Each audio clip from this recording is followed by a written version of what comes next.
दिव्य वस्त्र धारण जो दिव्य वस्त्र धारण की हैं और जो दिगंबर हैं, ऐसे श्री पार्वती जी तथा श्री शिव जी को प्रणाम करता हूँ।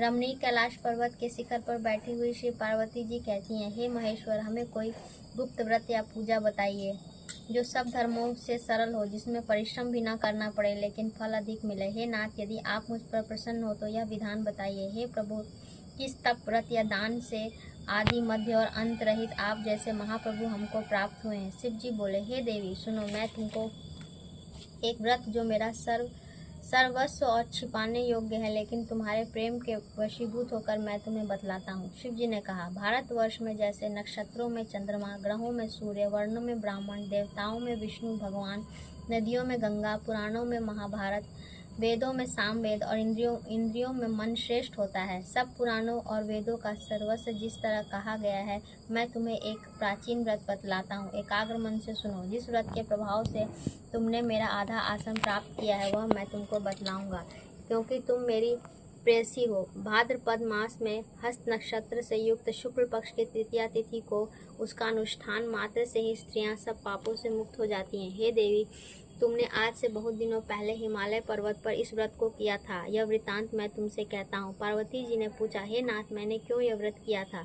यह सब आपके मुख से सुनना चाहती हूँ। उत्तर की ओर एक बड़ा रमणीक और पर्वतों में श्रेष्ठ हिमवान नामक पर्वत है। उसके आसपास तरह तरह की भूमियां हैं, तरह तरह के वृक्ष उस पर लगे हुए हैं, नाना प्रकार के पक्षी और अनेक प्रकार के पशु उस पर निवास करते हैं।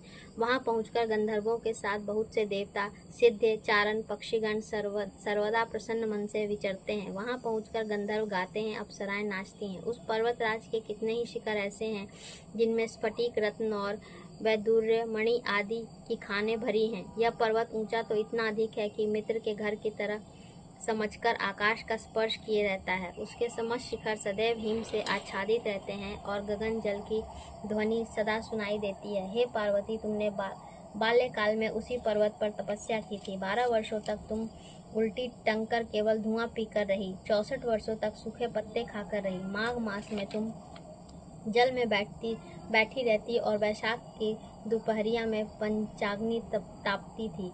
श्रावण महीने में जल बरसता तो तुम भूखी प्यासी रहकर मैदान में बैठी रहती थी। तुम्हारे पिता इस तरह के कष्ट सहन को देखकर बड़े दुखी हुए। वे चिंता में पड़ गए कि मैं अपनी कन्या किसको दूं। उसी समय नारद जी वहां आए। मुनि श्रेष्ठ नारद जी उस समय तुम्हें देखने गए थे। नारद जी को देखकर गिरी ने अर्घ्य, पान, आसन आदि देकर उनकी पूजा की और कहा, हे स्वामी, आप किस लिए आए हैं? मेरा अहोभाग्य है, आपका आगमन मेरे लिए अच्छा है। नारद जी ने कहा, हे पर्वतराज सुनो, मैं भगवान विष्णु का भेजा हुआ आपके पास आया हूँ। आपको चाहिए कि यह योग्य कन्यारत्न किसी योग्य वर को दें। भगवान विष्णु के समान योग्य वर ब्रह्मा, इंद्र और शिव इनमें से कोई नहीं है, इसलिए मैं यही कहूँगा कि आप अपनी कन्या भगवान विष्णु को ही देवें। हिमवान ने कहा, भगवान विष्णु स्वयं मेरी कन्या ले रहे हैं और आप यह संदेश लेकर आए हैं तो मैं तुम्हें अपनी कन्या दूंगा। हिमवान की इतनी बात सुनकर मुनिराज नारद आकाश में विलीन हो गए। वे पीताम्बर, शंख, चक्र और गदाधारी भगवान विष्णु के पास पहुंचे।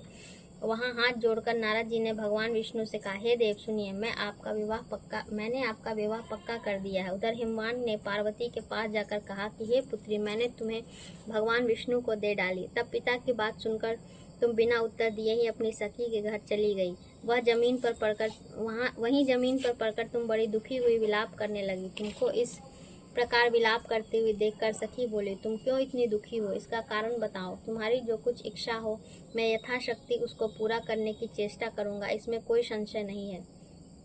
पार्वती बोले, मेरी जो कुछ अभिलाषा है उससे तुम प्रेम पूर्वक सुनो। मैं एकमात्र शिव जी को अपना पति बनाना चाहती हूँ, इसमें कुछ भी संशय नहीं है। मेरे इस विचार को पिताजी ने ठुकरा दिया। इससे मैं अपने शरीर को त्याग दूंगी। पार्वती की इस बात को सुनकर सखियों ने कहा कि शरीर का त्याग न करो, चलो किसी ऐसे वन में चले जहाँ पिता को पता न चले। ऐसी सलाह कर तुम वैसे वन में जा पहुंची। उधर तुम्हारे पिता घर घर तुम्हें खोजने लगे। दूतों द्वारा भी खबर देने लगे कि कौन देवता या किन्नर मेरी पुत्री को हर ले गया है। उन्होंने मन ही मन कहा, मैं नारद जी के आगे प्रतिज्ञा कर चुका हूँ कि पुत्री भगवान विष्णु को दूंगा। ऐसा सोचते सोचते हिमवान मूर्छित हो गए। गिरिराज को मूर्छित देखकर सब लोग हाहाकार करते दौड़ पड़े। जब हुआ तो सब पूछने लगे कि गिरिराज, आप अपनी मूर्छा का कारण बताइए। हिमवान ने कहा, आप लोग मेरे दुख का कारण सुने। न मालूम कौन मेरी कन्या को हर ले गया है। ऐसा नहीं हुआ तो उसे किसी काले सांप ने काट लिया है, सिंह खा गए होंगे। हाय हाय, मेरी बेटी कहाँ गई? किसी दुष्ट ने मेरी पुत्री को मार डाला। ऐसा कह के वे वायु के झोंके से कांपते हुए वृक्ष के समान कांपने लगे। इसके बाद हिमवान तुम्हें वन वन खोजने लगे। वह वन भी सिंह, भालू, हिंसक जंतुओं से भयानक हो रहा था। तुम भी अपनी सखियों के साथ उस भयानक वन में चलती चलती एक ऐसी जगह जा पहुंची जहां एक नदी बह रही थी। उसके रमणीय तट पर एक बड़ी सी कंदरा थी।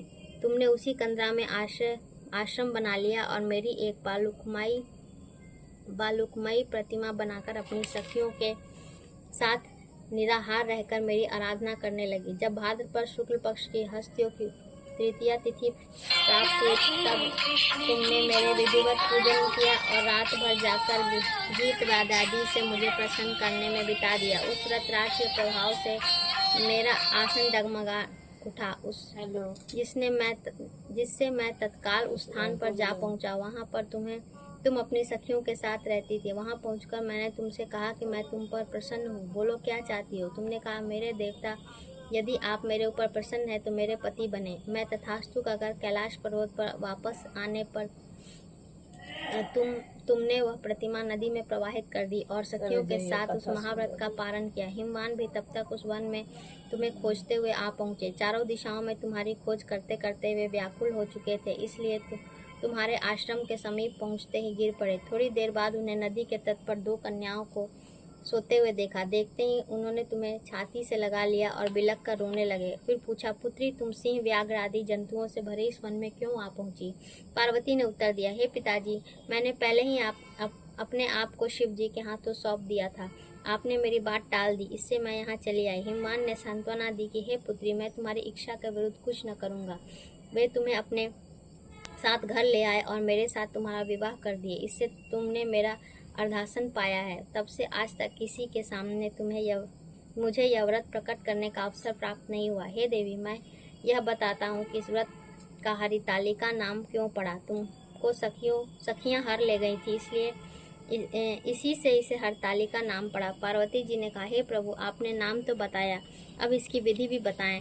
इसका क्या पुण्य है, क्या फल है? यह व्रत कौन करे? श्री शिव जी पार्वती से कहते हैं, हे देवी, मैंने समस्त स्त्री जाति की भलाई के लिए उत्तम व्रत बतलाया है। जो स्त्री अपने सौभाग्य की रक्षा करना चाहती हो वह यह यत्न पूर्वक इस व्रत को करे।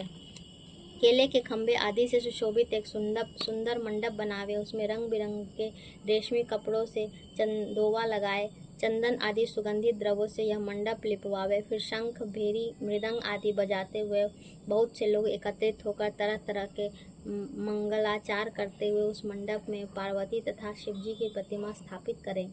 उस रोज दिन भर उपवास कर बहुत से सुगंधित फूल, सुगंध और मनोहर धूप, नाना प्रकार के नैवेद्य आदि एकत्र कर मेरी पूजा करें और रात भर जागरण करें। ऊपर जो वस्तुएं गिनाई गई हैं उनके अतिरिक्त नारियल, सुपारी, जंबीरी, नींबू, लौंग, अनार, नारंगी आदि जो फल प्राप्त हो सके उन्हें इकट्ठा कर लें। उस ऋतु में जो फल या फूल मिल सके विशेष रूप से रखें। इसके बाद धूप दीप आदि से पूजन कर प्रार्थना करें, हे शिव, शिव रूपिणी, हे मंगले, हे अर्थों को देने वाले देवी, हे शिव रूपे आपको नमस्कार है। हे शिव रूपे आपको सदा के लिए नमस्कार है। हे ब्रह्म रूपिणी आपको नमस्कार है। हे जगत धात्री आपको नमस्कार है। हे सिंह वाहिनी, संसार के भय से भयभीत मुझ दीन की रक्षा करो। इस कामना की पूर्ति के लिए मैंने आपकी पूजा की है। हे पार्वती, मुझे राज्य और सौभाग्य दे, मुझ पर प्रसन्न होवे।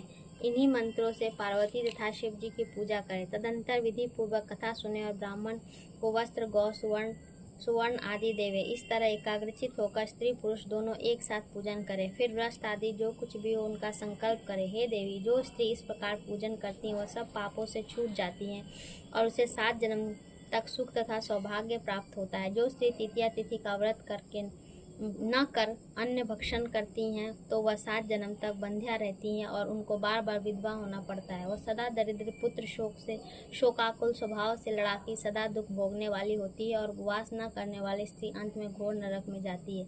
मांसाहार करने से बाघिन, दही खाने से बिल्ली, मिठाई खाने से चींटी और कुछ खाने से मक्खी होती है। तीज को अन्न खाने से सुकरी, फल खाने से बंदरिया, पानी पीने से जोंक, दूध पीने से सांपिन, उस रोज सोने से अजगरी और पति को धोखा देने से मुर्गी होती है। इसलिए सभी स्त्रियां व्रत अवश्य करें। दूसरे दिन सुवर्ण, चांदी, तांबा अथवा बांस के पात्र में अन्न भरकर ब्राह्मण को दान दे और पारण करें। जो स्त्री इस प्रकार व्रत करती है वह मेरे समान पति पाती हैं, और जब वह मरने लगती हैं तो तुम्हारे समान उनका रूप हो जाता है। उसे सब प्रकार के सांसारिक भोग और सायुज्य मुक्ति मिल जाती है। इस तरह हरितालिका के व्रत कथा मात्र सुन लेने से प्राणी को 1000 अश्वमेध और सैकड़ों वाजपेयी यज्ञ करने का फल प्राप्त होता है। हे देवी, मैंने यह सब व्रतों में उत्तम व्रत बतलाया जिसके कारण से प्राणी सब पापों से छूट जाता है। इसमें कुछ भी संशय नहीं है।